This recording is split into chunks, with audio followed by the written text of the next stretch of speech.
రాష్ట్రంలో పెరిగిపోతున్న ఎండల తీవ్రత కారణంగా 3 రోజుల ముందుగానే ప్రభుత్వ, ప్రైవేటు పాఠశాలలకు ప్రభుత్వం వేసవి సెలవులు ప్రకటించింది. షెడ్యూల్ ప్రకారం ఈ నెల 23వ తేదీ నుంచి వేసవి సెలవులు ఇవ్వాల్సి ఉండగా ఎండలు ఎక్కువగా ఉన్నందున ఇవాల్టి నుంచే సెలవులు ఇవ్వాలని ముఖ్యమంత్రి కేసీఆర్ ఆదేశించారు.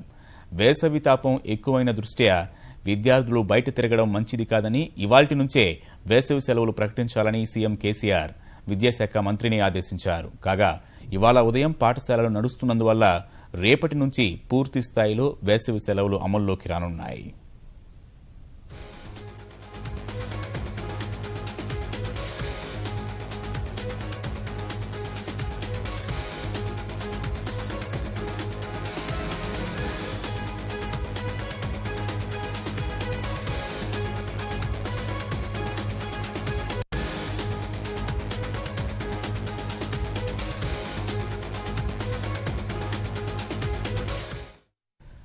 రాష్ట్రంలో పెరిగిపోతున్న ఎండల తీవ్రత కారణంగా 3 రోజుల ముందుగానే ప్రభుత్వ, ప్రైవేటు పాఠశాలలకు ప్రభుత్వం వేసవి సెలవులు ప్రకటించింది.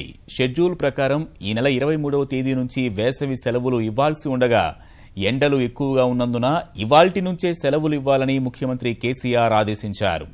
వేసవి తాపం ఎక్కువైన దృష్ట్యా విద్యార్థులు బయట తిరగడం మంచిది కాదని ఇవాల్టి నుంచే వేసవి సెలవులు ప్రకటించాలని సీఎం కేసీఆర్ విద్యాశాఖ మంత్రిని ఆదేశించారు. కాగా ఇవాళ ఉదయం పాఠశాలలు నడుస్తూ ఉన్నందువల్ల రేపటి నుంచి పూర్తి స్థాయిలో వేసవి సెలవులు అమల్లోకి రానున్నాయి.